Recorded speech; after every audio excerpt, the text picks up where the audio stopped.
Scegli il tasto corrispondente alla ricerca automatica dei canali, attendi qualche minuto e tutte le stazioni DAB della tua zona saranno disponibili.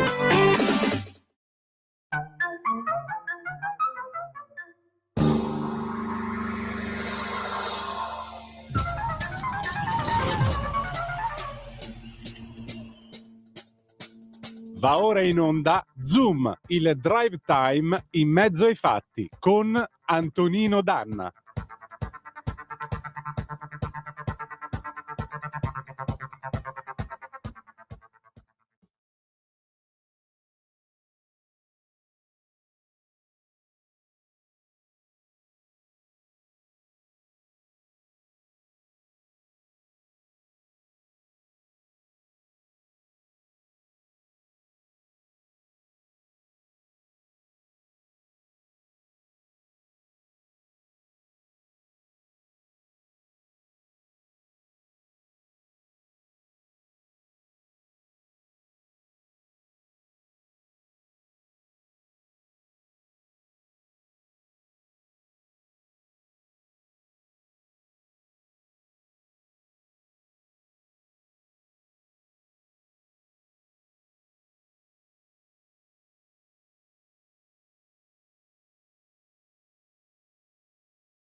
A te la linea.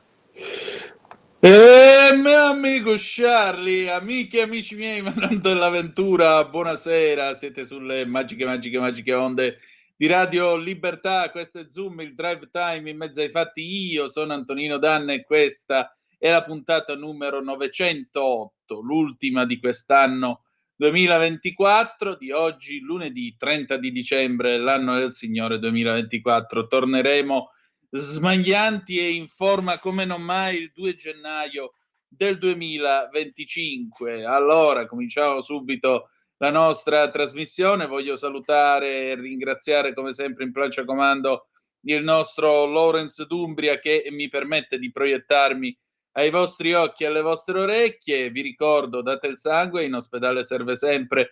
Salverete vite umane, chi salva una vita umana salva il mondo intero. Secondo appello, andate su radiolibertà.net. Ricordate che radiolibertà.net è diventato un bellissimo giornale online per cui fesso chi non lo legge, perché vi perdete naturalmente i vari auto da fede di Giulio Cainarca, liberamente del direttore responsabile Giovanni Sallusti, la rassegna stampa di Sammy Varin, le videopillole e molto altro bel materiale ancora. A quali coordinate incrociamo? 340 670 9659 se volete mandare le vostre zappe o WhatsApp che dir vogliansi, oppure 029294 7222 se volete intervenire per telefono. Allora, com'è andato quest'anno? È andato bene? Noi abbiamo già cominciato col clima da veglione perché avete ascoltato i Two Man Sound con Disco Samba del 1978 che è stato anche l'anno probabilmente dell'unico vero grande successo politico ottenuto dalla presidenza di Jimmy Carter, che se n'è andato ieri all'età di 100 anni e che oggi viene incensato in tutti i modi possibili e immaginabili dai giornaloni, dai Dem. Guardate, è stato un presidente mediocre degli Stati Uniti d'America. Sotto di lui l'America visse anni di problemi economici non da poco. L'America perse la faccia nel mondo, venne sopraffatta e umiliata dall'Unione Sovietica di Leonid Brezhnev e immaginate Putin oggi di lui si sarebbe fatto un boccone, già che ci siamo. E lui riuscì a farsi battere da un sistema mummificato come quello sovietico della fine degli anni 70, in cui l'unica cosa mobile erano i sopracciglioni che aveva Brezhnev. L'unico successo politico sono stati gli accordi di Camp David del 1978 con Begin e Sadat, che hanno chiuso gli anni turbolenti che hanno fatto seguito alla guerra dei 6 giorni del 67 e poi ancora a quella dello Yom Kippur del 1973. Per il resto, negli ultimi 30 anni della sua vita, Carter, premio Nobel per la pace nel 2002, avrebbe continuato, avrebbe criticato in maniera anche feroce e senza appello lo Stato di Israele. Jimmy Carter se ne va un presidente che venne umiliato dai pasdaran dell'Ayatollah Ruhollah Khomeini quando invasero l'ambasciata americana a Teheran e per 444 giorni tennero in ostaggio 52 americani, tutto personale dell'ambasciata. Pensate che nell'aprile del 1980 Carter cercò di giocarsi il tutto per tutto con l'operazione Eagle Claw, l'artiglio dell'Aquila, ma gli elicotteri che erano stati mandati a fare il blitz in quel di Teheran si scassarono in mezzo al deserto. Insomma, diciamo che è stata una presidenza da dimenticare. Carter alla fine fu eletto più che altro per quello che lui non era Ford, non era un repubblicano, non aveva avuto a che fare con gli anni turbolenti del Watergate. Gerald Ford si uccise da solo politicamente parlando, perdonando Richard Nixon per il Watergate, un gesto che fu necessario, altrimenti l'anima dell'America sarebbe stata ulteriormente lacerata chissà per quanto tempo.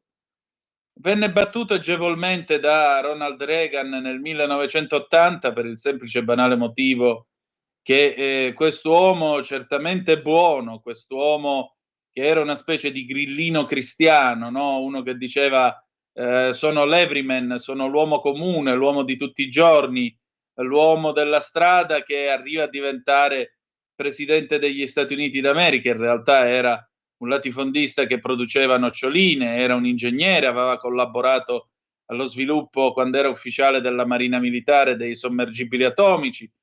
Insomma, l'Everyman si era presentato alla Casa Bianca e però quei buoni propositi che potevano andare bene per le prediche che lui faceva la domenica nella chiesa di Plains, Georgia, dove è morto e dove è anche nato, non potevano andare del tutto bene per la guida di una superpotenza come quella americana. E di fatto gli americani poi ebbero modo di scegliere un altro al suo posto, che ebbe ampia capacità di rimettere in piedi l'America, soprattutto di ricostruire il prestigio americano e portarla alla vittoria contro il comunismo e la fine della guerra fredda. Jimmy Carter se ne va, che cosa resta di lui?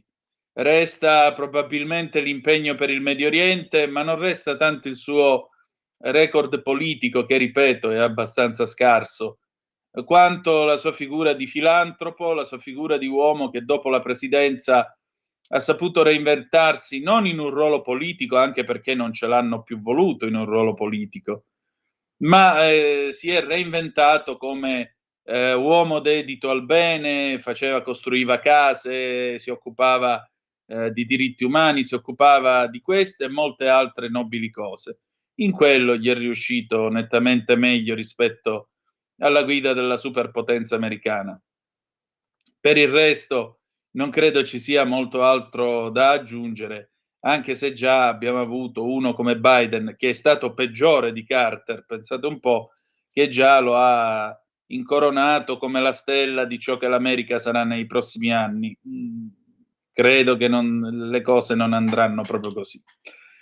Va bene, sono le 18:20, è il momento di Qui Parlamento, e allora, caro Lawrence, mandiamo in onda l'intervento dell'onorevole Stefano Candiani. Vai pure.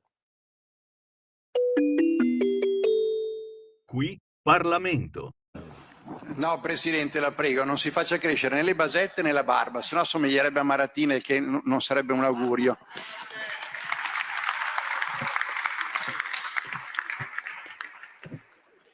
Grazie. Presidente, vede, prima qui in Transatlantico un giornalista mi chiedeva che opinione ha sull'intervento fatto dal Presidente Meloni e ho risposto in maniera molto sintetica, l'ho apprezzato perché è un intervento molto pragmatico che tiene conto di una situazione che non si può negare, anzi mi stupisce molto sempre ascoltare qualche telegiornale italiano nel quale c'è una narrazione quasi del tutto va bene, che è surreale quanto una giornata nevosa al mese di agosto. È ovvio che in questo momento in Europa le cose non vanno bene, perché non è la questione solo della Commissione europea che si è creata dopo molti mesi di stallo, ma è anche la questione di paesi come la Francia, che sono instabili quanto a governo, la Germania che è in crisi e dovranno andare alle elezioni, la Spagna che è in crisi. Ecco, questo ovviamente ci porta a descrivere uno scenario probabilmente di impasse nei prossimi mesi o temo anche nei prossimi anni per quanto riguarda l'Unione Europea. In questo scenario, indubbiamente, lei, Presidente Meloni, presiede un governo e ha una maggioranza stabile come nessun altro paese in Europa oggi. Questo è un punto di partenza importante in termini proprio di squisita osservazione politica, ma è anche una responsabilità molto forte, perché chiaramente c'è un'opportunità di leadership che il nostro Paese ha e probabilmente in passato così non ha mai avuto. È evidente poi che bisogna confrontare il tutto anche con quanto sta per accadere oltreoceano. Nei prossimi mesi si insedierà il nuovo governo americano, ci sarà una nuova presidenza Trump, cambieranno anche le visioni rispetto allo status quo a livello mondiale. Ci auguriamo che questo possa produrre una giusta chiusura del conflitto tra la Russia e l'Ucraina. Ci auguriamo che questo possa preludere a una stabilizzazione nello scacchiere medio orientale. Ci auguriamo che questo possa corrispondere anche a raccordo tra l'Europa e gli Stati Uniti con l'Italia a condurre partite politiche che altrimenti, se gestite in maniera ideologica dalla Commissione europea, come stiamo vedendo anche in queste ore per quanto riguarda il Mercosur, rischiano di mettere l'Unione Europea e l'Italia in gravi difficoltà quanto a rischio di subire sanzioni economiche e contraccolpi. Quindi l'apprezzamento che ho dato prima al giornalista riguardo al suo intervento mutuava appunto da queste considerazioni: pragmatismo e consapevolezza sia del ruolo che deve giocare l'Italia, sia di quelle che sono le difficoltà che dobbiamo affrontare a livello europeo. Un livello europeo che non può essere in continuità rispetto ad ubriacature ideologiche come quelle che hanno caratterizzato la visione della transizione green, che stanno dando, cosa che noi avevamo denunciato anzitempo e abbondantemente in anticipo, danni enormi alla nostra economia e a quella degli altri paesi europei. Perché stiamo parlando di scelte come quelle sull'automotive, stiamo parlando di scelte come quelle legate all'efficientamento energetico svincolate dalla realtà, che non solo non possono essere sostenute economicamente dal nostro e dai nostri paesi, ma addirittura hanno creato un indebito vantaggio a un gigante economico come la Cina, che oggi paghiamo carne salata. Quindi troppa retorica europeista e troppa euroesaltazione autoreferenziale non va bene. Va bene invece il pragmatismo che abbiamo letto nelle sue parole. Presidente, c'è una necessità ovviamente, che è quella anche di essere molto concreti quando si parla del tema disinformazione. Attenzione, perché noi siamo portatori di valori positivi.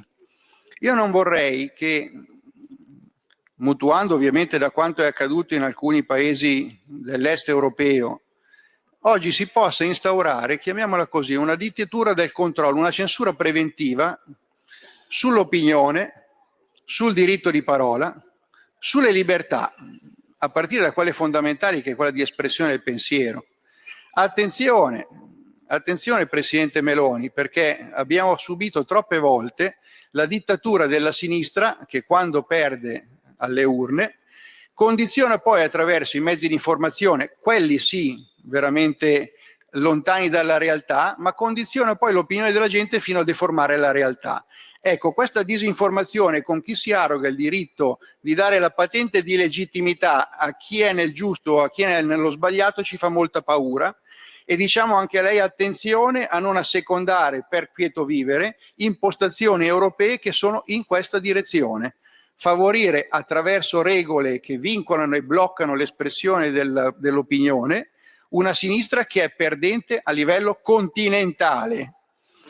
C'è un vecchio detto che è il quis custodiet custodes ipsos.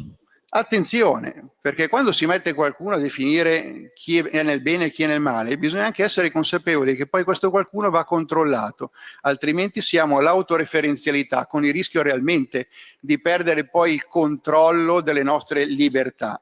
Abbiamo parlato prima delle transizioni green. Nella risoluzione di maggioranza che presentiamo è scritto in maniera molto chiara: deve esserci sostenibilità delle scelte europee. Non possiamo trascurare che quello che sta accadendo in questi giorni, e abbiamo visto la crisi dell'automotive con la Fiat e compagnia cantante Stellantis, non possa lasciarci indifferenti, perché ovviamente occorre adesso sostenere un mercato che altrimenti è in crisi, ma occorre prima di tutto cambiare le regole che hanno messo in crisi questo mercato. Occorre tempo per una sostenibilità green?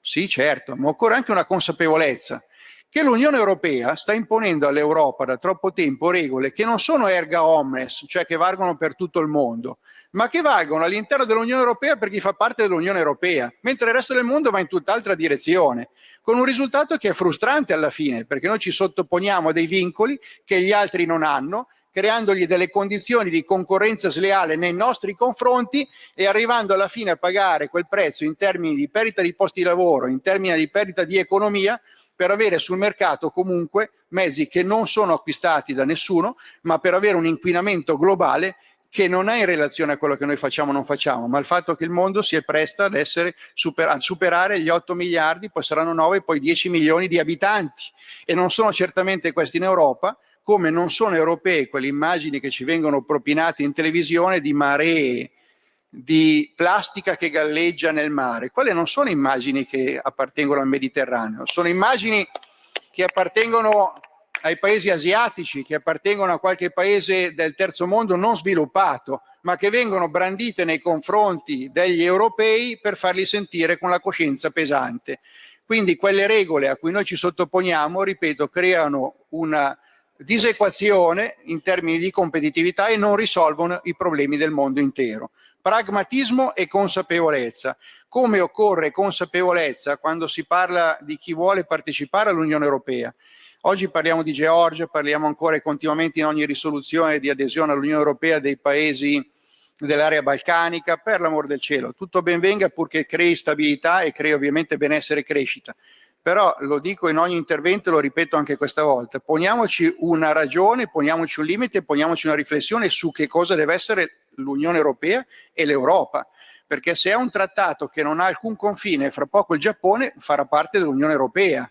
Ma attenzione, ci devono essere degli equilibri, perché quelli che sono gli entusiasmi di qualche paese che si trova a vivere delle condizioni di estrema difficoltà, penso ai margini, penso alla Georgia, penso a tutto quello che riguarda la Romania o la stessa Ucraina, devono essere consapevoli che l'adesione all'Unione Europea non significa solamente un ombrello di tutela rispetto a un'aggressione, perché per questo ci sono altri trattati internazionali.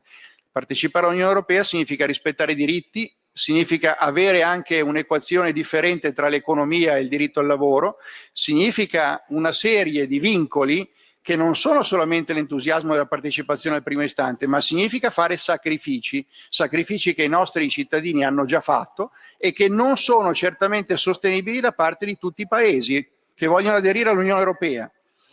Presidente, occorre sostenibilità e lo ribadisco, attenzione al Mercosur e attenzione a quelli che possono essere i riverberi sull'agricoltura.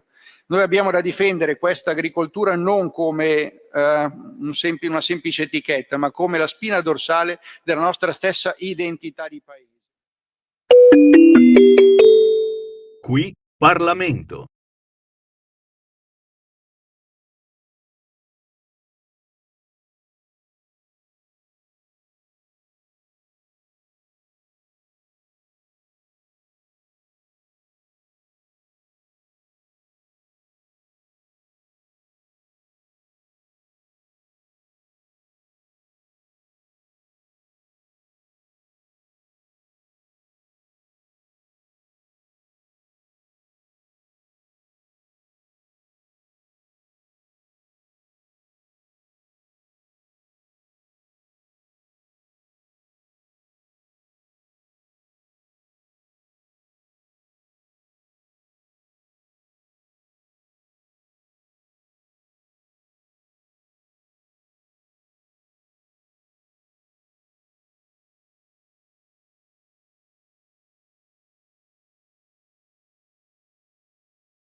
A te la linea. Era il 1980 quando Franco Battiato incideva Arabian Song dall'album Patriots. Il ritornello in arabo dice: parla maestro del nostro villaggio, sono il monte tra le monti, la pace sia con voi e con te, adesso qui abito. E riprendiamo con l'Arabian Song di Franco Battiato, perché noi adesso ci spostiamo in Arabia, precisamente ci spostiamo in Marocco, dove il re ha riformato l'ordinamento civile, il codice civile. In particolare le donne adesso hanno la libertà di divorziare, hanno una maggiore possibilità di essere libere, di esprimersi, e in generale si avvicina a una situazione che potremmo dire occidentale. Ma c'è di più. Dal 1 gennaio in Svizzera sarà completamente proibito alle donne portare roba tipo il burqa o il niqab, i veli. Bisognerà essere riconoscibili e a capo scoperto.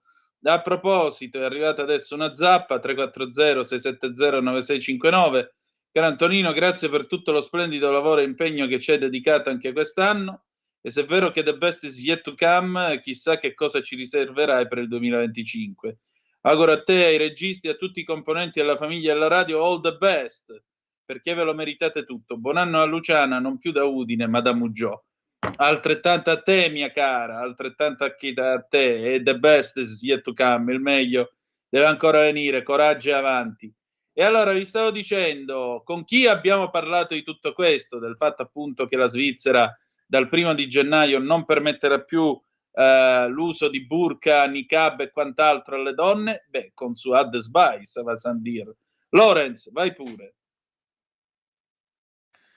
E allora stasera è tornata a trovarci Suad Sbai, parlamentare, giornalista, responsabile per la Lega per quanto riguarda il settore dell'integrazione. E noi cominciamo la nostra conversazione da un fatto. Il 1 gennaio... Aspetta, ti posso Sì. parlamentare? Io precedente, non Già sono parlamentare. Già parlamentare. Già parlamentare. Sì. Comunque, sì. io quello che vorrei, diciamo così, dire nel corso della nostra conversazione, vorrei cominciare con questa osservazione, cioè dal 1 gennaio le cose in Svizzera cambiano e come? Perché sarà abolito, cioè sarà introdotto il divieto di burqa, le donne non potranno avere più il velo integrale, non potranno più nascondersi sotto eventuali pastrani di vario genere, dovranno per forza scoprirsi da un certo punto di vista. E naturalmente le polemiche sono già furibonde. Ecco, Suad, dal tuo punto di vista invece cosa è successo? Ben trovata intanto. Buonasera, grazie dell'invito, buone feste, buon Natale, Anche a te. buon fine anno. Cosa succede? Ma come al solito, insomma, una legge, io penso storica, una legge importante, non me l'aspettavo, ecco, dalla Svizzera, pensavo più a paesi come l'Italia, come la Francia, come il Belgio, come sono paesi più devastati da un fondamentalismo radicale e soprattutto quello della fratellanza musulmana. Invece ci arriva dalla Svizzera una bella legge, bella per la sicurezza, una legge per anche la difesa delle donne, perché molte donne sappiamo che quel velo lo portano per obbligo, non è che lo portano perché sono felice, lo portano perché sono obbligati a uscire con quell'indumento che offende la dignità delle donne, ma anche quella dell'uomo che la lascia andare, uomo diciamo europeo, occidentale, che lasci questa diciamo tradizione che non ha nulla a che vedere con alcune anche dei paesi del Nord Africa, ma bensì da certa diciamo, legge radicale, usanza direi radicale, che vorrebbe eliminare la figura femminile, ma oggi è sulle donne musulmane, domani anche sulle donne occidentali. Questa l'abbiamo visto, loro avanzano tutti i giorni, avanzano con le loro proposte, e basta andare a vedere quello che succede in Iran, quello che succede in Afghanistan. Non dimentichiamo, quelle donne andavano come le donne occidentali negli anni 70, 50, anche negli anni 50 andavano, basta andare a Google e vedere come andavano le donne anche 50. E purtroppo l'arrivo del radicalismo ha portato, ecco, questa roba che è un danno alle donne, perché blocca ogni movimento, ogni reintegrazione, ma anche il lavoro. Cioè, molte donne sono segregate, in una sottomissione molto, diciamo, terribile per ogni donna. Insomma, noi abbiamo fatto le nostre battaglie, non è perché la Svizzera siamo contenti di questa legge che inizierà già dopodomani, e veramente la festa è doppia per tutte le donne. Lo stanno già festeggiando le donne, diciamo, moderate arabe, già stanno festeggiando, cioè, sono contenti di questa legge perché hanno bisogno che qualcuno fermi questa avanzata terribile di quell'estremismo islamista radicale che non fa altro che portarci indietro al Medioevo. E noi, sicuramente mi chiederai noi che faremo, cosa Appunto, stiamo l'idea è questa, facendo. perché quello che ti voglio dire, mentre la Svizzera, che mi viene difficile insomma definire paese fascista, razzista, adotta una decisione del genere, se in Italia un solo deputato della Lega si alzasse e dicesse introduciamo questo divieto, immediatamente si griderebbe al fascismo, al razzismo, eccetera, eccetera, eccetera. Che senso ha? Mi chiedo, questo paese il coraggio di fare questo ce l'avrebbe? Gridare al fascismo, al razzismo, a questa roba è perché non vivono nel mondo reale, vivono nel altro mondo, non hanno mai incontrato fisicamente una donna che porta il niqab o il burqa, quello che abbiamo fatto noi tantissime volte, non sanno che c'è dietro a quel niqab, non sanno che c'è dietro veramente quella violenza del portare quel niqab. Vivono nel loro mondo della sinistra, che tutto si accetta, soprattutto dell'estremismo radicale, tutto si accetta. Se lo fa un italiano è un razzista, o usano il patriarcalismo perché gli conviene, ma sono fuori dalla realtà, sono lontani, ma lontani anni luce dalla realtà vera delle donne immigrate, o le donne musulmane, o le donne che sicuramente vivranno tutta la loro vita in questo paese e cresceranno i figli che andranno a scuola, o addirittura quelle donne non possono andare neanche da un medico uomo, cioè questi avanzano con delle pretese, dal velo prima che era un foulard, al niqab, al non andare qui, a non bere caffè, è tutto haram, è diventato il profumo, è diventato haram, il modo di mangiare è diventato haram, qualsiasi cosa. Loro avanzano e la sinistra riflette, la sinistra vive nel suo mondo irreale, perché io spero che qualcuno si svegli da questo mondo irreale e cominci a pensare invece al paese, a pensare al paese che è Italia, o anche Europa, a pensare che un domani non ci possiamo, ecco, trovare uno, perché non sappiamo chi c'è dietro a quel velo, anche questo è anche per la sicurezza del paese, perché cioè, alla fine non è libertà. Non è libertà, qui ci sono delle regole, già abbiamo una legge del 75, andava molto applicata, ma non, purtroppo alcuni comuni di una certa sinistra non la applicano, e questo è un errore madornale, perché lì ne va anche il problema della sicurezza e l'aumento della radicalizzazione, che purtroppo ci può portare a alcuni qualche dramma, cioè, perché noi non li conosciamo, non sappiamo chi sono, non sappiamo, addirittura qualcuno dice non potete chiedere nemmeno i documenti alle donne velate perché è un velo religioso. No, no. Velo religioso no, perché alla fine se una cultura religiosa prende i bambini e li brucia nelle foreste, anche quelli vanno rispettati, perché è una cultura religiosa. Allora, se andiamo a prendere tutte le culture di tutti gli altri paesi, che ci sono delle culture come l'infibulazione barbara che abbiamo fermato noi come centrodestra, per fortuna, e voglio citare Giuseppe Consolo, che è venuto a mancare quest'anno, e anche quella per le sinistre, per la sinistra era una cultura di queste persone, anche religiosa. No, non si può accettare tutte le culture. Qui c'è una cultura dei diritti umani che va rispettata.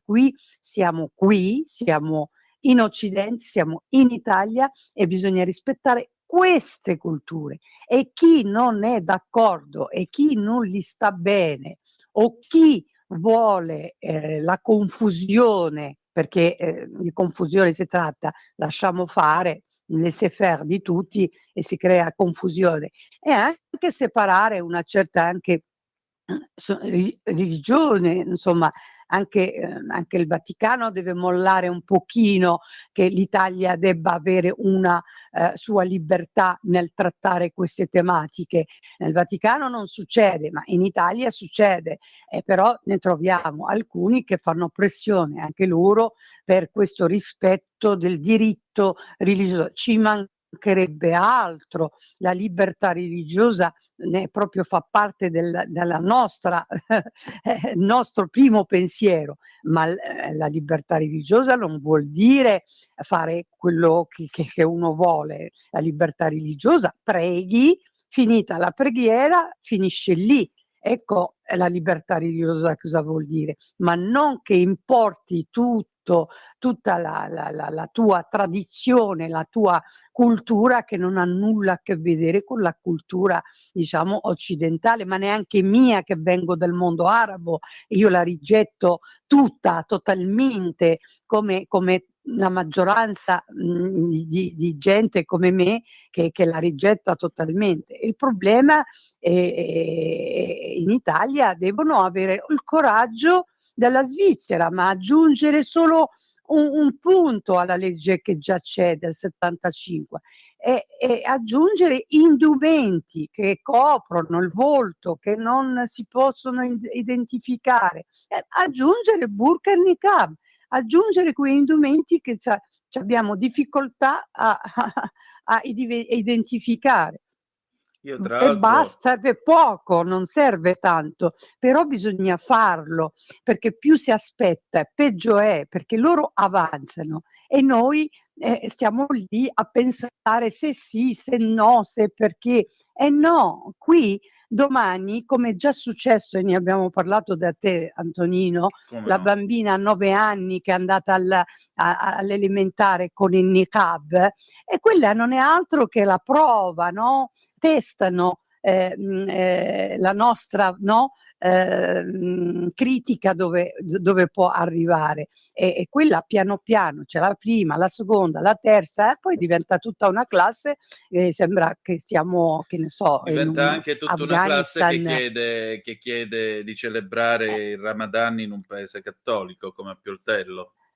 Ma se lì se c'è la libertà di, ma non è che ci sono 10.000 festività, bisogna anche scegliere.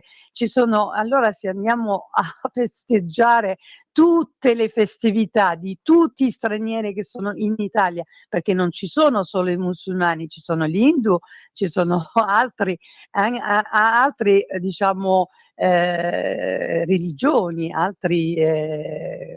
religioni, se noi cominciamo a festeggiare tutte le altre religioni, vuol dire che non si va più nemmeno a lavorare, perché ce n'è una al giorno, e bisogna decidere come se stiamo qui, si festeggiano quelle cose qui.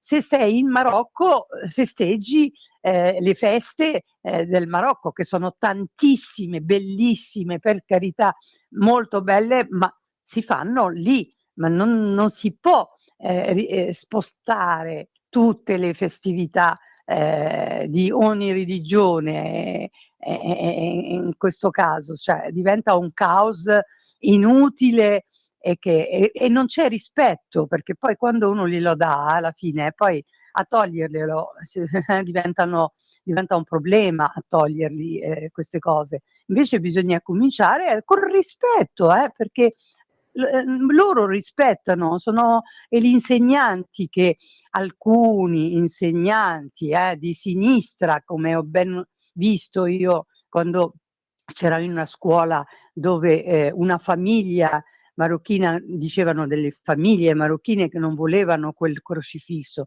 Io sono andata a intervistare tutte quelle famiglie, non ne sapevano nulla. Era l'insegnante che aveva deciso, perché gli dava fastidio quel crocifisso, e l'ha messa sulle spalle, perché delle volte si gioca anche in questo, e qui Infatti. bisogna essere molto molto chiari.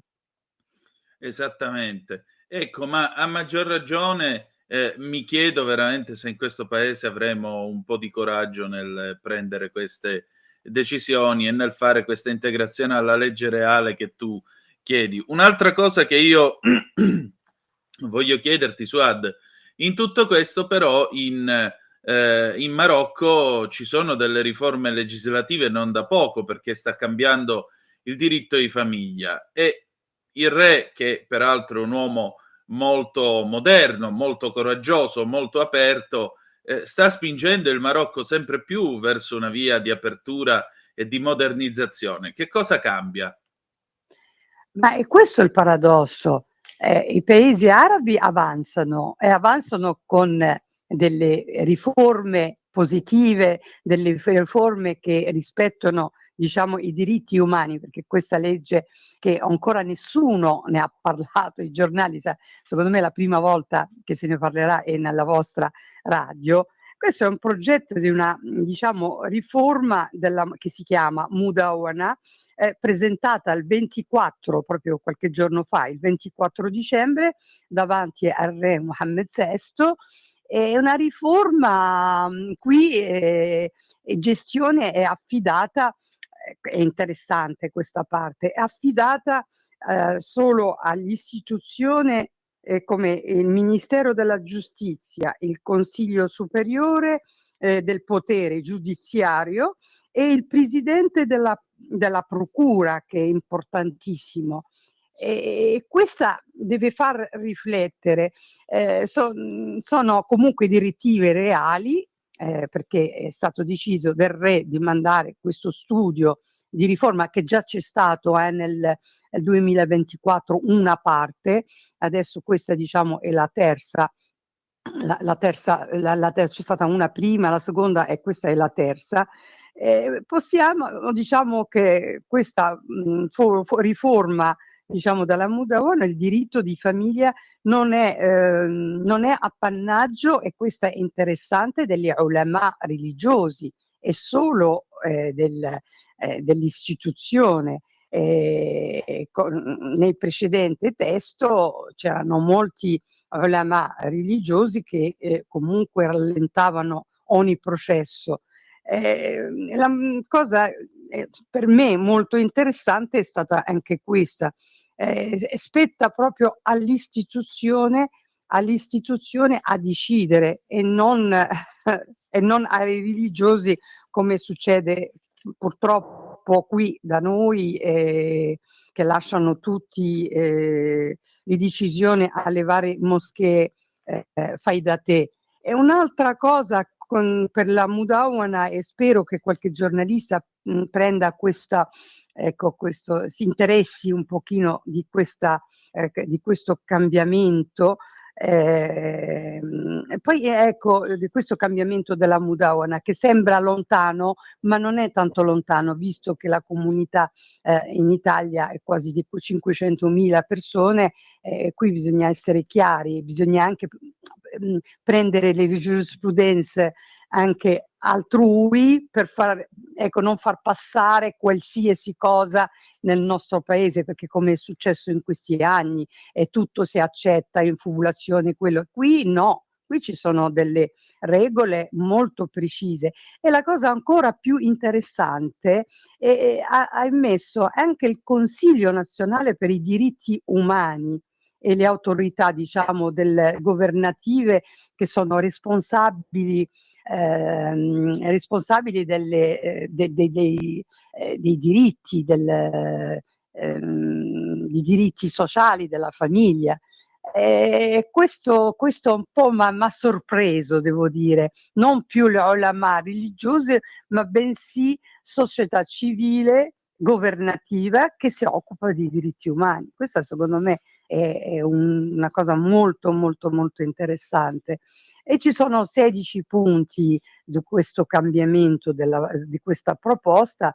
Io vi posso citare solo alcune che a me sono sembrate molto interessanti, quella della tutela delle donne e dei bambini, che la vedo molto direi storica, ecco, per un paese musulmano, perché non dimentichiamo, paese musulmano, però sta andando a affrontare temi anche coranici, e poi l'istituzione di un organismo di conciliazione e mediazione extraconiugale, diciamo. Ci sarà una specie di tribunale che si occuperà proprio della mediazione, che non c'è mai stata, come da noi, diciamo, il giudice di pace, però il giudice di pace non è che si occupa della famiglia. Invece qui ci sarà proprio un organismo che sarà proprio solo per Quindi il i divorzio matrimoni. diventa paritario, non sarà più talak, Oh, talak, talak. guarda, ecco, ci arrivo, lo so dove vuoi arrivare, ma ci arrivo, perché quello che mi interessa tantissimo è anche il riconoscimento del lavoro domestico come contributo al risparmio familiare. Prima la donna lavorava in casa, faceva i figli, accudiva, e poi all'improvviso arriva una fanciulla dentro casa e diventa la seconda moglie che piglia tutto. Questa roba non ci sarà più. Se devono fare una ragione alcuni estremisti, se ne devono fare una ragione. E anche l'acquisizione dei beni durante il matrimonio, che prima tu, se ti sta bene il matrimonio diciamo poligamico, ok, se no prendi la tua roba e torna a casa tua, e questa roba non ci sarà, e la donna che rimarrà sempre a casa, anche con i figli, perché i figli saranno dati solo in casi specifici, certo, quando la donna non intende o ha dei grossi problemi psicologici, no, ma laddove la maggioranza è la moglie e la donna che prende, comunque rimane nella casa, rimane con i figli e potrà anche sposarsi, che prima non aveva il diritto di sposarsi, la divorziata, perché perdeva il diritto all'affido dei bambini. Questa volta invece lei può risposarsi e rimanere nella sua casa, e questo fa arrabbiare abbastanza molti, infatti molti, immagino che le molti. polemiche ci siano. Ma polemiche tantissime, Masteri, proprio polemiche molto su, ecco, soprattutto sulla questione economica. E lei rimane alla dentro la mia casa, io che ho comprato la casa, io non mi sposo, tutto, ecco, quello che sento questi giorni, il malumore, quelli non ci sposiamo più. Non ci sposiamo più perché non abbiamo più diritti, questi uomini, e le donne festeggiano, dicono va bene, possiamo farne a meno. Cioè c'è un dibattito interno sterile da parte di un certo estremismo, molto invece tenuto con molta attenzione invece dall'intellettuale, delle persone acculturate che sono d'accordo, ma neanche ci pensano a queste cose perché sta bene. Niente più poligamia, assolutamente, solo se la donna, ecco, ha problemi fisici gravissimi, se no, in vari casi, là dove la prima è d'accordo, perché non ne può più neanche lei del marito, serve l'autorizzazione della moglie per avere la seconda moglie. E questa cosa è storica. Prima si prendeva la prima e la seconda, ma anche qui in Italia, da noi, perché qui da noi succedeva la stessa cosa. Certo. Basta ricordare Salsabila, si sposava, ha preso la moglie, i figli lasciati in Marocco, li ha sottratti i documenti, si è risposato con un'altra, con gli stessi documenti della prima, e così via, e ogni estate cambiavano una moglie. E qui questa roba non ci sarà più, ci sarà anche il controllo dei beni. Non è vero che lui può dichiarare che non ha nessun bene in Marocco, sarà controllato anche il bene che ha. Stai ascoltando Radio Libertà, la tua voce libera, senza filtri né censure, la tua radio. L'estero, e anche il divorzio si può fare anche qui in Italia, chiedendolo e poi registrandolo in Marocco. E per me che mi occupo da una vita con l'associazione ACMID Donna in Italia, donne marocchine in Italia, è una riforma molto interessante. Andrà allo studio della Camera, ma quando decide il re è importantissimo, e penso che, ecco, il cambiamento che sta facendo, ecco, mi auguro solo che i giudici italiani studino anche queste riforme per non poi dare dei giudizi sbagliate, diciamo, solo perché, come diceva un giudice, la loro cultura, un attimo, è la loro religione e non si può decidere. No, qui ci sono delle riforme, vanno, ecco, studiate, e non si può più, ecco, prendere un giudizio in forma solo religiosa, no? Sì. Non è così, questa non ha nulla di religioso.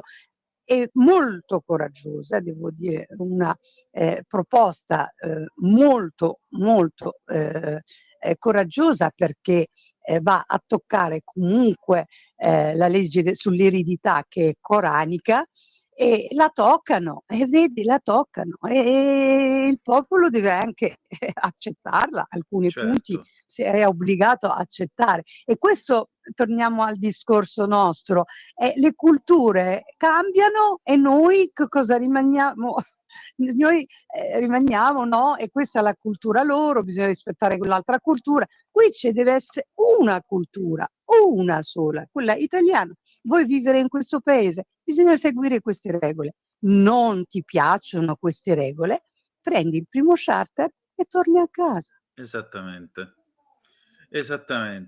Suad, siamo arrivati al 30 di dicembre e insomma domani non saremo in onda per ovvi motivi, ma comincia un nuovo anno, che cosa ci deve portare sto 2025? Ma per me dico, con questa riforma della Madonna ha portato tanto alle donne, da una parte diciamo delle donne, che fa bene anche a noi, qui, perché possiamo osare di più e a chiedere anche di più. E molta pace, molta serenità, molto dialogo e niente ne cade. Mi auguro che il prossimo anno che qualcuno decida almeno. È facile da fare perché basta il ministro anche dell'interno, può decidere comunque a fare una circolare che questi indumenti non sono autorizzati nel nostro territorio e secondo me l'accetteranno tutti e andiamo avanti anche con le critiche di chi non è d'accordo con la sinistra e sfido chiunque che mi viene a dire che quel niqab o quel burqa è religioso. Ecco, li sfido perché non ha nulla di religioso, ma anche se fosse religioso, noi siamo qui e dobbiamo difendere i diritti e le regole di vita che vogliamo continuare a fare. Per questo uno ha scelto questo paese, non l'ha scelto perché diventi integralista, estremista o dei fratelli musulmani. Abbiamo scelto questo paese perché nell'Occidente si rispettano i diritti e spero che qualcuno continui a rispettarli. E tanta salute a tutti voi e a tutta la redazione, vi ringrazio di tutti gli inviti che ci hanno, ecco, che mi hanno anche accompagnato quest'anno con te Antonino, mi ha fatto Figurati. molto piacere, ti ringrazio e a tutti gli ascoltatori.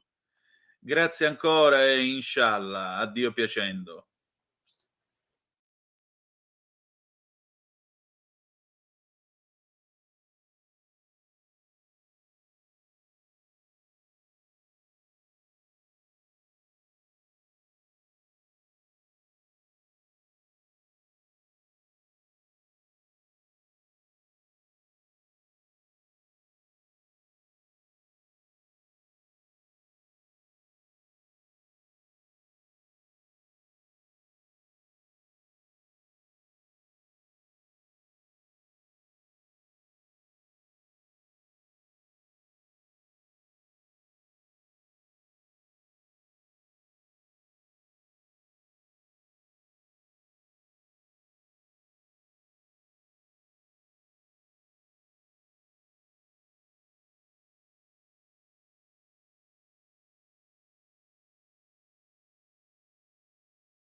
A te la linea.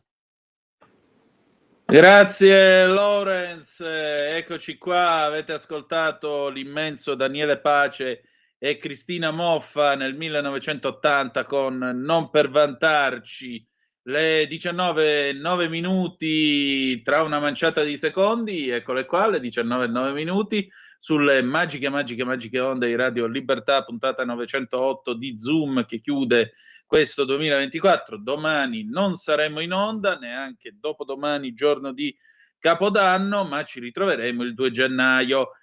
Altra zappa, ciao Antonino, questo è Fabio da Vercelli, ciao Fabio, è quasi buon anno, beh buon anno anche a te.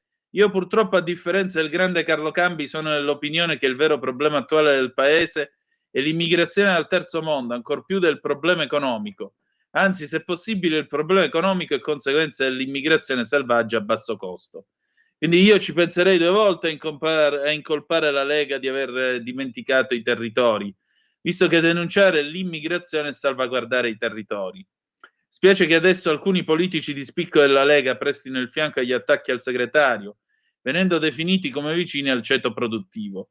Forse quel ceto produttivo chiede manodopera a basso costo? E ricordiamo che questi sono sempre quelli che hanno spinto la Lega a entrare nel governo Draghi, perché lo chiedevano sempre i Comenda, con tutto il disastro che ne è scaturito. Purtroppo non hanno ancora capito che facendo gli utili idioti contro Salvini, che ha 1000 difetti, poi verranno attaccati a loro volta, magari rinfacciandogli un fratello che ha la passione per cavalli e champagne. Memento, buona serata Fabio da Vercelli. Allora, attaccare l'immigrazione. L'immigrazione, se è regolare, se è fatta di integrazione, non è mai qualcosa da condannare. Non lo è mai. Se l'immigrazione è gli accoglioni che fanno quello che fanno e poi scaricano problemi in realtà dentro una nazione, allora quello è qualcosa da condannare. Su questo sono ampiamente d'accordo con te. Anche perché io vi vorrei ricordare quello che ha detto Giorgio Lombardi, vicino di casa di Trump, quando è stato ospite qui da noi. Cioè lui ha detto una cosa fondamentale. Trump non è che caccerà gli immigrati perché è cattivo, Trump caccerà gli immigrati irregolari, attenzione, irregolari, per il semplice e banale motivo che gli immigrati regolari non possono accettare di essere fottuti, scusate l'espressione, da gente che arriva e si vende in schiavitù per $5 quando loro chiedono $15 con tutti i diritti che vengono connessi a chi lavora negli Stati Uniti d'America. Allora io mi metto nei panni di uno che è emigrato regolarmente, che ha rispettato le leggi in questo paese, che paga le tasse in questo paese. Io a uno così, come ha detto lo stesso Salvini, lui dice è mio fratello, non solo io gli dico che sono d'accordo con lui, ma aggiungo pure, a uno così che rispetta le regole, si integra e tutto il resto, io non ho proprio niente di critica da fargli. Anzi, però se dobbiamo fare che il lavoro di questo qui viene svilito da uno che arriva e dobbiamo essere buoni e quella, e poi lo mettiamo a €2 l'ora a raccogliere pomodori nelle campagne, e quello non è né accoglienza né immigrazione, quello è lo schiavismo, esattamente come al tempo della guerra civile americana. E io a questa cosa, scusate, ma non ci sto, molto semplicemente. Va bene, ok. Quanto a fratelli che hanno passione per cavalli e champagne, quelli sono su un'altra emittente. Torniamo a noi. Adesso è il momento di parlare di Milano. Milano che si prepara al cenone di Capodanno e poi i riti dell'inizio dell'anno. In Sicilia li chiamano i Trirre, ovviamente sono i Re Magi, in quel di Sant'Eustorgio e molto molto altro.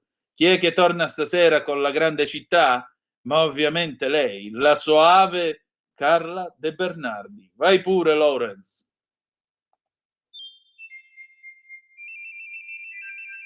Va ora in onda La grande città con Carla De Bernardi. Si può vivere anche a Milano, nel cuore della città. C'è tanta gente in giro per le strade, c'è tanta elettricità, sia tutto portata di mano. Non si scappa dalla realtà. Alle 4 del mattino Milano diventa un posto molto strano. Sono qui. Siamo? Eccoci qua, la nostra Carla De Bernardi questa sera per la Grande Milano. Stasera parliamo di fine anno, questa del resto è la puntata del 30 dicembre, domani 31 non saremo in onda, neanche l'1, torneremo il 2 gennaio. Cara Carla, allora, intanto verrebbe da dire Capodanno e ben trovata. Sì, ben trovato anche a te. Allora, mi sono andata a vedere un po' di cose perché il Capodanno è una festa che diamo tutti per scontata, no? Cioè è Capodanno. È sempre stato Capodanno il 1° gennaio?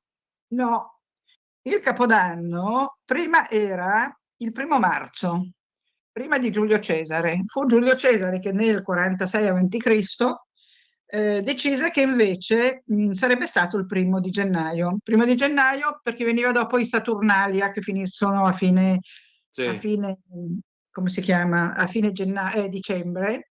E gennaio è dedicato a Giano, sembra sia dedicato a Giano, il dio Giano, e quindi decide che il Capodanno, l'inizio dell'anno, si fissa il 1° di gennaio. La data per molto tempo nel mondo cristiano ha variato a seconda dei paesi, cioè non era dappertutto la stessa data, finché arriva un papa che si chiamava Innocenzo XII, il quale Innocenzo XII decide nel 1691 che il Capodanno sarebbe sempre stato il 1° gennaio. Dopodiché, durante il fascismo, venne spostato al 28 ottobre perché era l'anniversario della marcia su Roma. Quindi l'anno iniziava con l'anniversario della marcia su Roma. Quindi inizialmente 1° marzo, poi 1° gennaio con Cesare Augusto, Giulio Cesare, e poi con Mussolini si scombina per qualche tempo, dopo la fine del fascismo, torna a essere il 1° gennaio. E Capodanno è appunto il 1° gennaio, però di solito noi consideriamo Capodanno la notte di San Silvestro, no? Che è la notte del 31. Io sono andata a vedere se c'è qualche tradizione tipicamente milanese del Capodanno e non l'ho trovata. Nel senso che sì, si mangiano le lenticchie, si mangia il cotechino, poi c'è anche chi fa il Capodanno col pesce, si fanno i fuochi d'artificio, si fa, che ti posso dire, il bacio sotto il vischio. Sì. Ci si mette delle cose rosse, ecco, questa è l'unica cosa che ho trovato spiegata, perché le cose rosse, sempre nell'antica Roma, si mettevano per auspicare salute, benessere, fortuna e denaro. In teoria tu dovresti mettere una cosa rossa che ti hanno regalato e buttarla il giorno dopo. Quindi se per modo di dire un tuo marito ti regala un tailleur di Chanel rosso, tu lo metti quella sera e poi lo butti via. Ecco, mi pare un'idea abbastanza... La maggior parte delle persone cosa si mette? O le mutande o le calze? Sì, io le ho sempre odiate sta storia delle mutande rosse, non me le sono più messe da quando sono diventata adolescente, te lo giuro. Io devo dirti, poi io non ho nessuno che mi regala qualcosa a Capodanno, perché finché ho avuto mariti o compagni, magari il regalino c'era. Adesso che sono single da diversi anni, o me lo regalo da sola, però non è più un regalo. Non è più come regalo. E quindi la cosa rossa non ce l'ho. Sono andata anche a vedere per curiosità i prezzi del cenone a Milano. Ecco, questa potrebbe essere una cosa interessante, no? Allora, i prezzi del cenone li ho trovati suddivisi, ma non so se questo interessa ai nostri Perché no? Chiediamolo. Mi interessa. Certo che interessa, direi. Andranno probabilmente fuori, quindi a maggior ragione. Allora, io trovo intanto che il più bel Capodanno si fa a casa propria, no? Quando avevo i bambini piccoli andavamo in montagna, andavamo sotto le stelle con i fuochi d'artificio, appunto quelli giocattolo, e era bellissimo. Adesso che sono appunto una signora che vive da sola, me lo faccio a casa, non mi nego una mezza bottiglietta, forse intera, non lo so, vedrò, di champagne, e poi mi compro delle cose che non mangio mai, perché io sono abbastanza salutista, come ti ho detto mi sto facendo una zuppa di lenticchie, ma a Capodanno compro quelle robe tipo le tartine gelatinate con i gamberetti o col salmone e mangio quella roba lì, perché voglio farmi così, una gentilezza a me stessa. Mi E questo sembra è un'ottima quanto. idea. Però se qualcuno vuole andare a mangiare fuori a Milano, allora ho trovato un cenone che definiscono low cost, quindi sotto i 100 euro, e abbiamo 70, 90, 95. Ho trovato la Rava e la Fava, che è un locale delizioso dalle parti di Viale Stilicone, dietro il Monumentale, per quello lo conosco, e perché ci andavo quando la Fonderia Battaglia, la famosissima Fonderia Battaglia, era in Viale Stilicone. Tra l'altro la Fonderia Battaglia, invito tutti ad andarla a visitare, adesso è in via Oslavia, a Lambrate, è veramente un posto meraviglioso. Purtroppo il titolare non c'è più, non c'è più neanche la responsabile restauri, che era una mia deliziosa amica, Bruna Mariani, il titolare era Matteo Visconti di Modrone, loro non ci sono più e quindi è un po' cambiato, però quando ero in via Stilicone io ho assistito a delle fusioni e ti assicuro che la fusione a 1300 gradi con come si chiama, il carro ponte che porta Sì, il grosso e rovescia questa lava che è incandescente e rossa e sai che a 1200 o 1300 gradi la vedi entrare nella forma dove si farà poi, si formerà l'opera, e devo dirti che è veramente una cosa molto molto emozionante. Infatti alla fine si applaude, perché sei lì col fiato tirato quando succede questa cosa, no? E poi finalmente si scioglie la tensione, viene allontanato il crogiuolo che è stato svuotato in una specie di grande, come si chiamano quelle padellone, tipo quelle dove si cuociono, dove caldaia, i separati. paiolo. Paiolone, esatto. E quindi tiri un sospiro di sollievo perché hai sempre paura che qualcosa vada storto, no? Ci sono tutte le Certo. scintilline, eccetera. E quindi, vabbè, questa è una deviazione. Comunque la rava e la fava era lì vicino, quindi ogni tanto ci si andava a mangiare. E ho letto che la rava e la fava costa 70 euro, ma fa anche da asporto. Ah, Fa anche da asporto ed è l'unico che ho trovato che fa anche da asporto. Poi buono.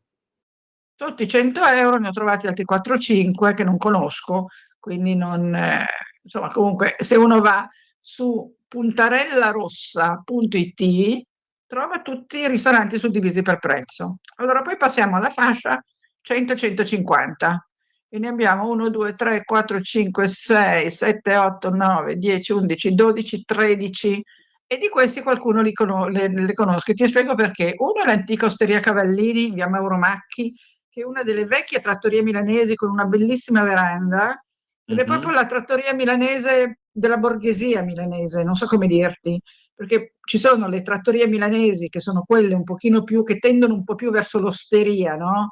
Quindi quelle un pochino non meno chic, assolutamente non è questo, ma meno, come posso dirti, meno rifinite, nel senso Sì. che sono più semplici, più genuine, ecco, no? E ce ne sono tante. E poi a Milano, a Milano c'è stata la emigrazione dal sud, che non solo ha portato, dal centro, che non solo ha portato a Milano, a Torino, a Genova, al triangolo industriale, gli operai, con tutta la conseguente crescita delle città con le loro periferie che sono state fatti i famosi casermoni, no? Per ospitare gli operai che tra l'altro, soprattutto nel primo dopoguerra, vivevano in condizioni veramente estreme, al punto che delle volte dormivano a turni diversi, cioè l'operaio di notte dormiva nel letto mentre l'operaio di giorno lavorava e viceversa. E poi dormivano in tanti perché c'era una specie di solidarietà tra parenti e amici, per cui nelle case c'era ospitalità, ma insomma era una cosa piuttosto molto solidale, ma non tanto comoda e a volte neanche tanto igienica. Nel secondo dopoguerra, idem, arriva su la seconda ondata di emigrati e lì queste cose io le scrivo nel mio libro, ovviamente. La seconda ondata di emigrati porta di nuovo un'ondata di manodopera, ma porta anche la prima, ma la seconda di più, famiglie dal sud e dal centro che aprono trattorie. No? A Milano c'è la trattoria Pistoiese, la Torre di Pisa, il Rigolo, Certo. la trattoria, come si chiamava? aspetta, insomma, moltissimi dalla Toscana e dall'Umbria, appunto sì, la Bice, le famose sorelle Mugnai, no? C'era la Bice che c'è ancora e che quando ha aperto era una trattoria, appunto loro venivano da Ponte Buggianese, adesso è uno dei ristoranti più chic di Milano. Poi ristoranti pugliesi, ristoranti calabresi e quindi c'è tutta questa serie di ristoranti che hanno resistito nei decenni. E appunto ti dico, la Torre di Pisa e le Colline Pistoiesi sono ancora aperti. Poi c'erano dei ristoranti milanesi un po' più borghesi, un po' più frequentati dalla borghesia e uno di questi era Cavallini, che è veramente un ristorante delizioso. Io credo che abbia veramente tanti tanti anni, adesso non so in che anno è stato fondato, si chiama peraltro Antica Osteria Cavallini, però è un po' più ristorante, diciamo, un po' meno osteria e un po' più ristorante. L'altro che conosco è il Spirit de Milan, perché lo Spirit de Milan è un enorme ex capannone dove aveva sede una famosa cristalleria. La cristalleria ovviamente non c'è più, e adesso c'è questo Spirit de Milan, via Bovisasca, quindi in fondo alla Bovisa.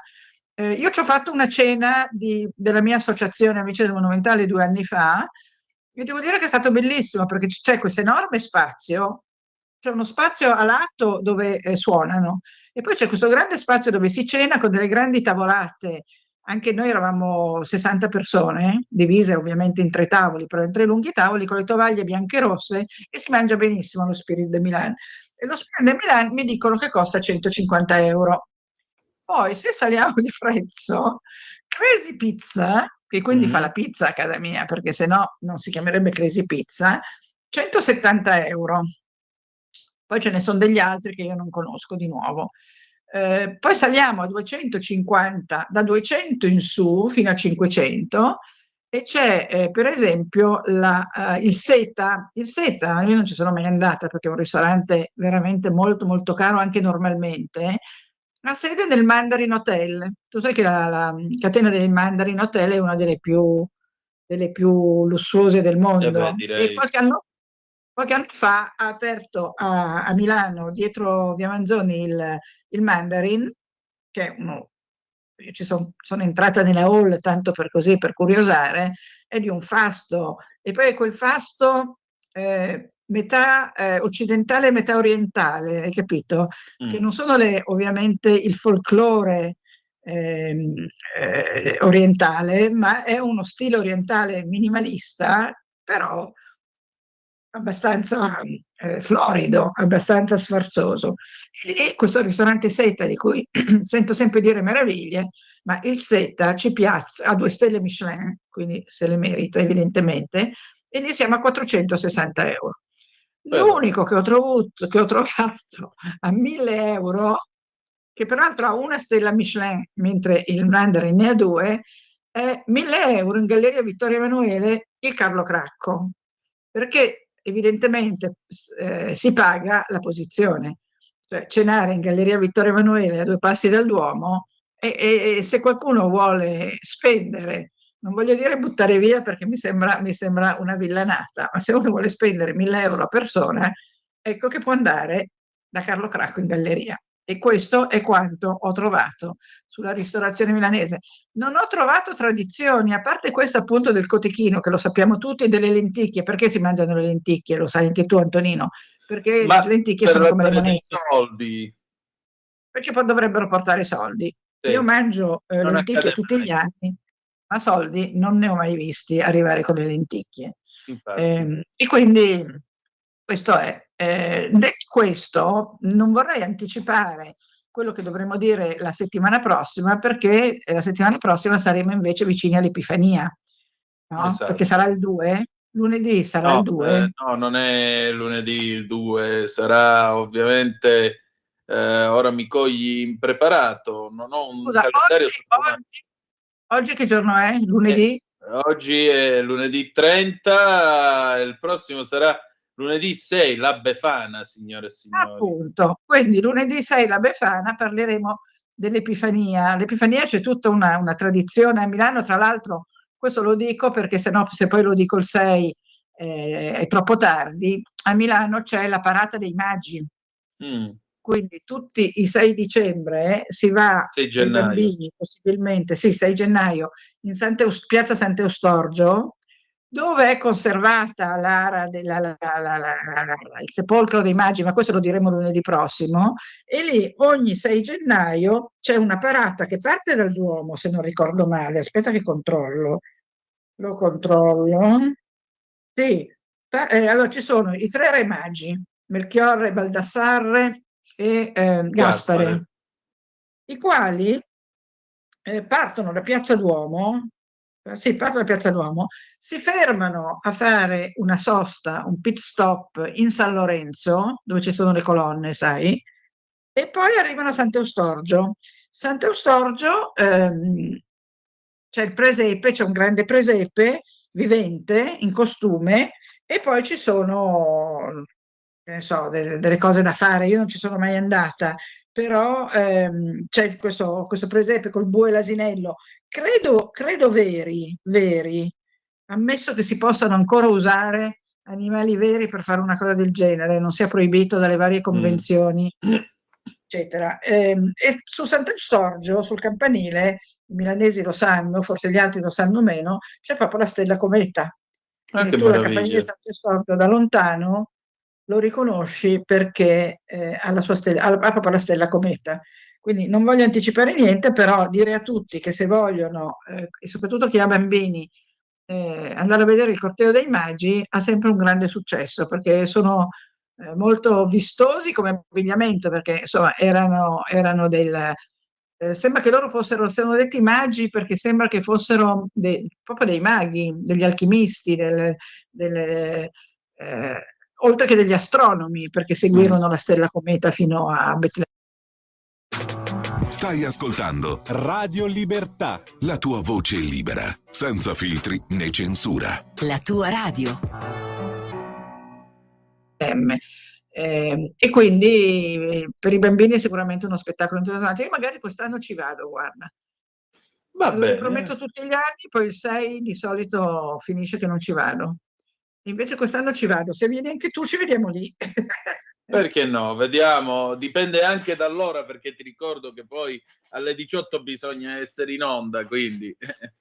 Credo che sia il pomeriggio, sia la mattina, guarda. Credo che sia la mattina. Vediamo un attimo. Te lo scrivo, ma non mi pare. No. No, non l'ho scritto, ma secondo me è la mattina. Va bene. E quindi, vabbè, se poi uno è lì, può visitarsi anche Sant'Eustorgio, che è un posto che ha delle cose meravigliose. Perché Però no? io lascerei questo racconto a lunedì. Quindi non allora anticipiamo nulla. lo lasciamo al 6 gennaio, io ti voglio Sul ringraziare. non ho altro da dire, però mi viene in mente che forse, che ogni tanto per vedere cosa è successo, consulto dei siti dove c'è scritto successe il 1° gennaio. Vediamo se è successo il 1° gennaio. Successe il 1° gennaio. Nel mondo, perché non sì, vediamo in Italia. Successo il 1° gennaio. 1° gennaio. Allora, nel 1820 cosa successe? Allora, aspetta, Sì. perché ecco, 45 avanti Cristo entra in vigore il calendario giuliano. Io avevo trovato 46, decidiamo 45 o 46. Non è importante. Diciamo 46. Facciamo 46, poi vediamo. Perché salto quelle tipo Diogene, Romano IV Diogene sposa Eudocia Macrembolitissa ed è incoronato imperatore bizantino. Comunque, a chi interessa, 1° gennaio 1068, Romano IV Diogene sposa Eudocia Macrembolitissa ed è incoronato imperatore bizantino. Non è una cosa da poco. No. Poi, nel 1502, il 1° gennaio, la zona dove oggi sorge Rio de Janeiro è raggiunta da Amerigo Vespucci. Quindi Amerigo Vespucci arriva nella zona di Rio de Janeiro il 1 gennaio 1502. Poi vediamo.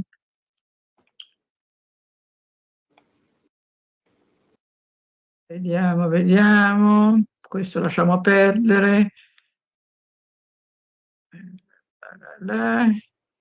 Un'enciclica di Papa Benedetto XIV, pubblica un'enciclica sugli abusi dei divertimenti del carnevale.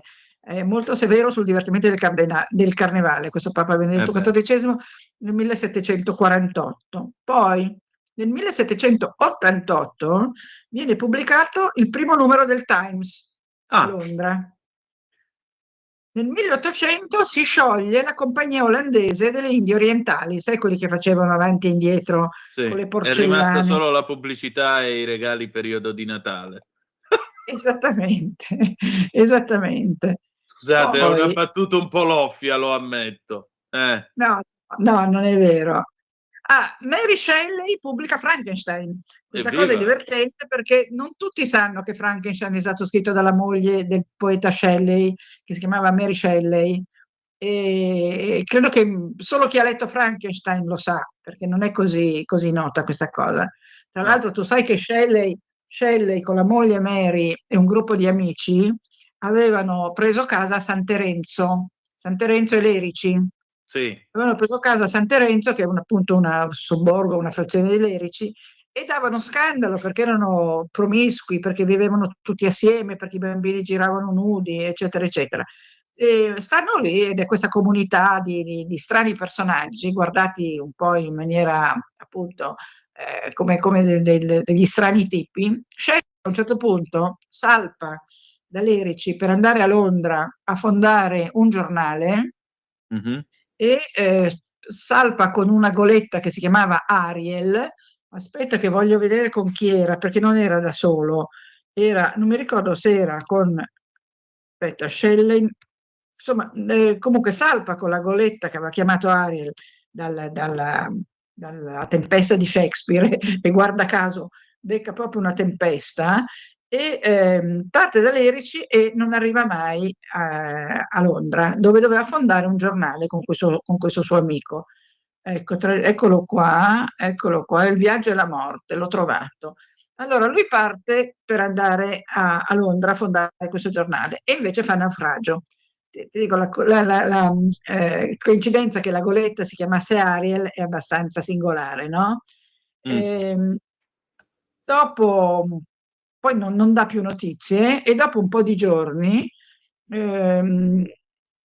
i corpi suo e di questo qui, che non mi ricordo chi era, però lo voglio comprare, lo voglio scoprire. La villa si chiamava Villa Magni a San Terenzo, quello che poi sarà chiamato il Golfo dei Poeti, no? Perché non a caso stavano lì tutti questi poeti. E lui parte con la goletta Ariel, eccola qua. Ecco, era insieme a un suo amico che era, no, c'era il capitano Daniel Roberts, Edward Williams, che non so chi fosse, e un tale Percy, e dovevano fondare questo giornale, e invece fanno naufragio. Quindi il mare restituisce il corpo di questi due che arrivano sulla spiaggia di Lerici, proprio sulla spiaggia, in verità non sulla spiaggia di Lerici, ma vicino a Viareggio li trovano, e erano ovviamente decomposti perché erano stati in mare a lungo. E siccome si temeva che portassero la peste o qualche brutta malattia, vengono bruciati sulla spiaggia di Viareggio. E praticamente la prima cremazione, io perché so questa storia? Perché l'ho raccontata nel mio libro sul Monumentale Non ti scordar di me, dove parlo del tempio crematorio e delle cremazioni, perché la cremazione è una cosa di tempi abbastanza recenti, tutto sommato, in Occidente. In Oriente si sa che, e poi figuriamoci, i miti omerici, no? Nell'Iliade e nell'Odissea gli eroi venivano bruciati sulle pire. Ma nel mondo, diciamo, cattolico, cristiano-cattolico, la cremazione è una cosa abbastanza recente. La prima cremazione storica, storicamente dimostrata, è questa di Shelley e dell'altra persona che viaggiava con lui, e si riconosce che è Shelley soltanto dal fatto che aveva in tasca un libro di Byron, e quindi si capisce che era lui, e venne immediatamente cremato. La cosa strana è che tutto il corpo di Shelley bruciò, tranne il cuore che rimase intatto. Tant'è che se tu vai a visitare, e lo consiglio a tutti che se vanno a Roma, il cimitero cattolico di Roma, che è detto anche cimitero degli inglesi, è un posto delizioso, un giardino neanche tanto grande, con dei vialetti alberati, con tutti questi meravigliosi monumenti, di cui alcuni anche celebri, perché non tanto per chi è sepolto, anche, ma proprio per la bellezza dei monumenti. Al cimitero cattolico di Roma c'è una zona più antica che è proprio sotto la piramide Cestia, e lì è seppellito Shelley. E la scritta, l'epigrafe è Cor Cordis, cuore di tutti i cuori. È legato al fatto che il suo cuore non bruciò il suo corpo, ma il cuore rimase intatto. Tant'è che la moglie, Mary, lo mise in uno scrigno e poi partì in carrozza per andare in Inghilterra e si portò il cuore di Shelley con se stessa, con sé. Per cui vedi che è una cosa piuttosto strana, piuttosto particolare. E perché parlavamo di Shelley? Non lo ricordo più perché abbiamo parlato di Perché Shelley. abbiamo parlato della sua partenza con la goletta, di Frankenstein e tutto il resto. Però per Ma tornare a noi, l'anno si chiude e si chiude anche il nostro spazio. Ma una domanda, tutti questi calendari, io vedo il Picinin, il saggio Sì. di Chiaravalle, da dove nascono per chiudere? Io questo non te lo so dire perché non me ne sono mai interessata di questi calendari, per cui posso fare una ricerca e dirvelo la settimana prossima. Allora, la prossima settimana avremo Maggi e calendari, visto e considerato che è anche Invece i periodo calendari, adesso in, me lo scrivo per in non cui si dimenticarlo. regalano. Quindi. Allora, Carla, grazie e buon Grazie a te, anno. è stata una puntata un po' caotica perché abbiamo spaziato dai ristoranti, dal cenone a Shelley. Vabbè, ma bisogna avere il caos dentro di sé per partorire una stella che Una balla. Quindi. stella danzante, no, non è una stella danzante, no, Eh com'è? sì, ma quella è la versione che ne ha dato Zucchero in una sua canzone. La versione Invece, originale di Nietzsche è appunto la eh, stella danzante. no, Grazie. no, non ho capito. Io, che versione ne ha dato? Zero? No, Zucchero ha detto Zucchero. bisogna avere il caos dentro di sé per partorire una stella che balla, anziché dire Ah no, no, una danzante. stella danzante. Nietzsche ha detto una stella Eh, danzante, per carità. appunto. Atteniamoci a Nietzsche. E allora Nietzsche che dice? Dice buon anno. Nietzsche che dice? Buon anno Antonino, ci sentiamo l'anno prossimo, e ormai è così. Eh sì, grazie. L'anno Avete ascoltato La grande città con Carla De Bernardi. E la gente che vive, che lavora, che si diverte, che respira in mezz'ora da Piazza del Duomo, arrivi dove vuoi. Alle 4 del mattino Milano diventa un posto molto strano.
A te la linea.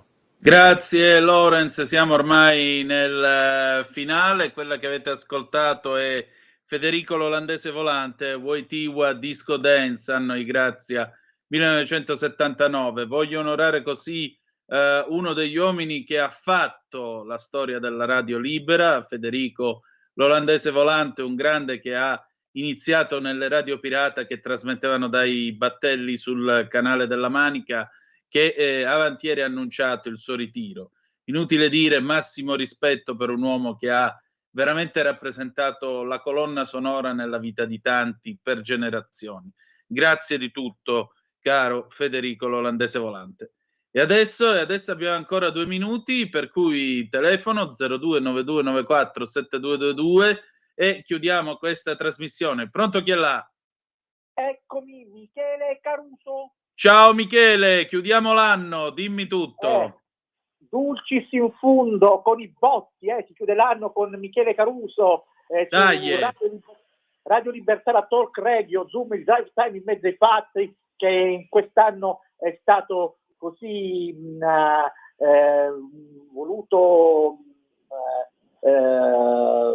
insignito di una onorificenza molto importante, riconoscimento come miglior programma di infotainment, dunque veramente onore e merito a Radio Libertà, la Talk Radio, al Zoom dei fatti, egregiamente condotto da te, caro Antonino Danna. Grazie Michele, dimmi tutto. Io Federico l'olandese volante lo conobbi in una circostanza delle nostre parti in Calabria, che venne con RTL 125 a fare dunque dalle parti di Isola Caporizzuto, Le Castella, siamo incontrati, ecco, lo conobbi, gli strinsi la mano, dopo la testa di mano mi chiamò sul palco un po' per intrattenere, perché aveva già capito che io avevo il guizzo giusto per la radiofonia. Fu qualche cosa di indimenticabile, veramente ha segnato la storia della radiofonia italiana. Ecco, dunque, vado con il mio punto? Vai! Sereno Natale trascorso e auguri di fine e inizio anno. Merry Christmas and Happy New Year. Felice anno nuovo a te, sì. A tutti e gli ascoltatori di Radio Libertà, di Zoom, in mezzo ai fatti, è vero? Certo. Ecco, un saluto noblesse oblige da parte mia. Dunque, il punto di Michele Caruso: bisogna tracciare il bilancio di un anno che è appena trascorso e augurarsi qualche cosa come aspettative per l'anno che verrà. E il governo Meloni nel mese di ottobre, per quanto la goccia possa sperare di scavare la pietra rimane pietra e la goccia è solo acqua. Giorgia Meloni, la nostra Presidente del Consiglio, con questo aforisma ermetico sancì la separazione dal compagno Andrea Gianbruno, giornalista Mediaset. Il 2023 si chiudeva con la fine di una relazione decennale da cui è nata la figlia della Presidente del Consiglio, appunto Ginevra. Il 2024 iniziava con la promessa di portare avanti 3 grandi riforme, ognuna bandiera dei partiti di governo di centrodestra: il premierato di Fratelli d'Italia, l'autonomia regionale della Lega e la riforma del sistema giudiziario tout court, storico Cuccio, in primis di Forza Italia. I progetti di rivoluzione dell'assetto istituzionale sono proceduti a rilento e sono ancora lontani da essere attuati, anche se la Presidente del Consiglio Meloni ha già ribattezzato nell'ultima edizione di Atreju a Roma il 2025 come l'anno delle riforme. Si vedrà. Tornando al 2024, nella prima metà dell'anno, buona parte dello staff di Palazzo Chigi si è dedicato all'organizzazione della presidenza italiana del G7, culminata nel vertice tra i leader mondiali che si è tenuto in Puglia dal 13 al 15 giugno. Una settimana prima Fratelli d'Italia ha incassato un buon risultato alle elezioni europee, attestandosi al 28,75% dei consensi. Meno positive tornate regionali, dove invece di 7 regioni che sono andate al voto, la coalizione di centrodestra ha perso i governi di Sardegna e Umbria, non riuscendo invece a strappare nessun territorio al centro-sinistra, anche se le elezioni anticipate in Liguria invece, chieste a gran voce dall'opposizione, sono rivelate invece positive per il centrodestra, con un risultato al di fuori di qualsiasi aspettativa non scontato. Sono tanti i provvedimenti varati dalla maggioranza del 2024, tra i più discussi c'è sicuramente il protocollo siglato tra Italia e Albania per il trasferimento dei migranti, per l'incarico dei militari italiani. Dunque questo nei centri costruiti sull'altra sponda dell'Adriatico. Nell'anno in cui Donald Trump, repubblicano, ha vinto le elezioni americane contro la democratica Kamala Harris, è da segnalare l'amicizia che Meloni è riuscita a stringere con Elon Musk, per lui il rapporto è sembrato così stretto da suscitare persino ironiche illazioni da una carota. Ed infine Meloni nel 2024 non ha lettinato sulle ipotesi di presunti complotti orditi contro lei, la sindrome di accerchiamento, ha portato a una dissidenza persino verso gli agenti di stanza a Palazzo Chigi. Di complotti in maniera abbastanza grottesca si è parlato anche per le vicende giudiziarie che hanno riguardato la coalizione di centrodestra, appunto con il caso riguardante dapprima Daniela Santanchè, le inchieste a quanto grottesche che la riguardavano, ma anche per quanto concerne le dimissioni di Gennaro San Giuliano, coinvolto nell'affaire Maria Rosaria Boccia. La prima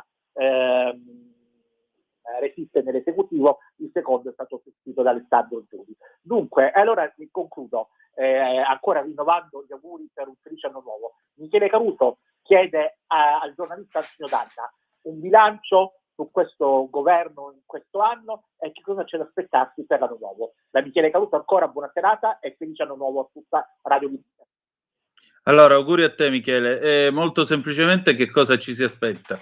Una soluzione dei problemi che riguardano l'immigrazione, certamente l'avvio del sistema Albania, e oggi la Corte di Cassazione con una sentenza interlocutoria ha detto sostanzialmente che sono i ministri che decidono quali sono i paesi sicuri, per cui si parte. L'altra cosa è certamente l'attuazione dell'autonomia differenziata con i LEP, soprattutto i livelli essenziali delle prestazioni che devono essere finalmente stabiliti.